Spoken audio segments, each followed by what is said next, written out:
If you're wondering what the worst things about Spokane are from someone with an outsider's perspective, then this video is for you. My name is Phil Wells, I'm a real estate agent right in the heart of the city of Spokane. Unlike some people, I don't like artificially painting a positive image of something, I like to tell it how it is. There are some things about Spokane that I don't like, and some things that I just find plain annoying. I want you to be able to consider me an honest resource when it comes to moving to Spokane, so here's my take on things. In this video I'm going to cover the 5 things that I don't like about this city.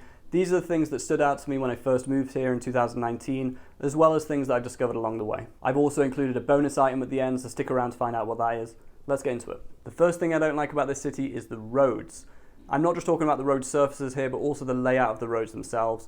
Let me explain. In terms of the road surfaces, it's common to find tyre ruts, potholes, and sudden edges to asphalt. Essentially, the city just doesn't look after the roads as well as it should. During the 2020 lockdown, the city does seem to have doubled its resurfacing efforts, but it is playing a large game of catch-up and probably will be doing for a few years to come. There is a major project underway to resurface the area of I-90 that runs through Spokane. So far, they've done a great job with this. I just hope they keep up with it and keep on top of the maintenance too.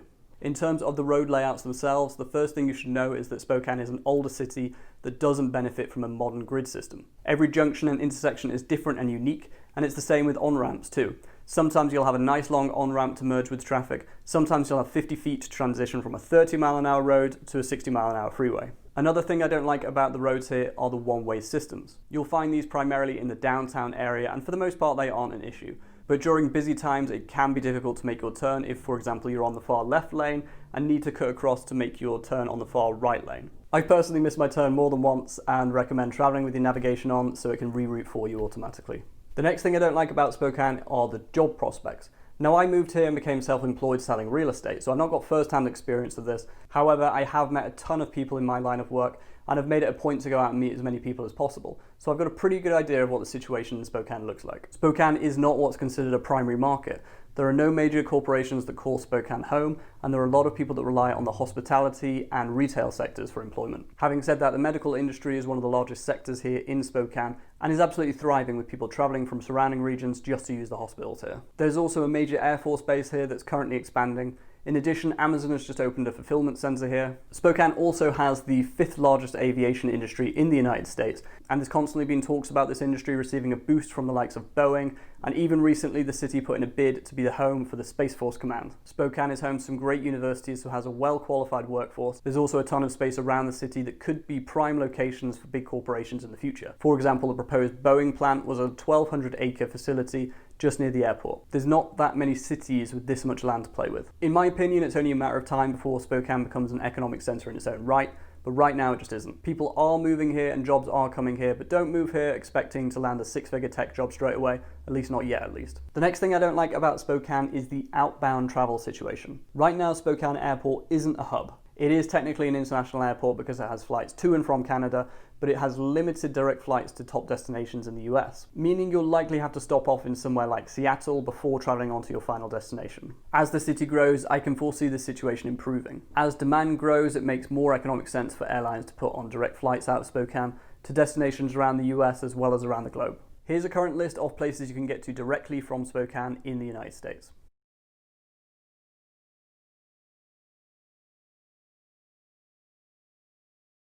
Also, unless you're only traveling as far as Coeur d'Alene, expect to spend 4 to 5 hours in a car before you get anywhere major like Seattle or Portland. Okay, the next thing I don't like about Spokane is the parking situation. There are relatively few malls in Spokane, and downtown has a ton of things to see and do, which means during busy times, particularly on weekends, it can be really difficult to park in these areas. You need to get there early to guarantee a parking spot or risk navigating the one-way systems to find street parking. Christmas 2019 was my first Christmas in Spokane, and it stood out to me as a really bad shopping experience.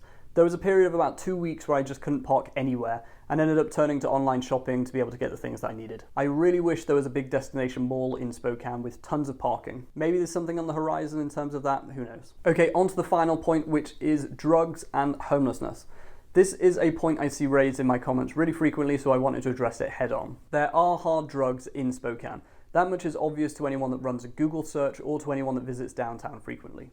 This type of drug use has a direct relationship with homelessness and property crime, both of which are unfortunately above the levels of where they should be in this city. Everyone's going to have their own personal experience and story to tell when it comes to this, but here's my personal experience and my opinion on the matter. I drive around this city a lot with my job. In fact, I'm willing to bet that my job takes me to more places around the city than almost any other job, with the exception of maybe an Uber driver. While driving in my car, I have never had an issue with panhandlers, homeless people, or tweakers. To put this in context, I recently visited downtown LA and drove around an area with a lot of homeless people there and felt very unsafe at stoplights. So relatively speaking, from my perspective at least, Spokane really isn't that bad, although there are some areas in downtown where the situation is concentrated. I do feel for the homeless population, absolutely. I even volunteer at homeless shelters occasionally to try and do my part. However, the city does need to address this issue head on before it becomes a major issue and begins to drive people and businesses away from downtown. Here's my advice on how to steer clear of the issues in Spokane. When you move into a property, join your neighborhood Ring app or the equivalent to find out what's going on in your neighborhood in terms of crime. Where I live in Spokane right now, we're experiencing some opportunistic crime like parcel thieves and thefts from unlocked vehicles. Also, basic common sense would suggest being careful about where you choose to visit after dark. Wandering around drunk at 2 a.m. in any city isn't a good idea, and Spokane is no different. In short, look after yourself and your things, be careful about where you choose to visit and when, and you'll have no problems. I've lived in 8 different cities in 2 different countries, and I can honestly say Spokane really doesn't worry me. I'm comfortable running and cycling here, as well as visiting downtown and leaving my car unattended. However, I do always exercise basic common sense to keep myself and my property safe, and you should do the same too. Okay, those were the 5 things I don't like about Spokane. I promised you a bonus item, and here's the bonus item. Spokane has lime scooters, so expect to find green scooters lying on their side in the grass so that you don't see them until you trip over them. That's been my personal experience anyway. Okay, that'll do it for this video. Spokane is an awesome place to live and work. It's where I call home and it's where I intend to stay. But it's not perfect. This has been my personal perspective on things I don't like about Spokane. Leave me a comment with the things you don't like about Spokane too. Like I said, my name is Phil Wells. I'm a real estate agent in Spokane. If this video has sold you on moving to Spokane, and why wouldn't it, please feel free to reach out. I'll answer any questions that you have, and I'd be honored to work with you to find the right property to call home. Until the next video, thanks for watching.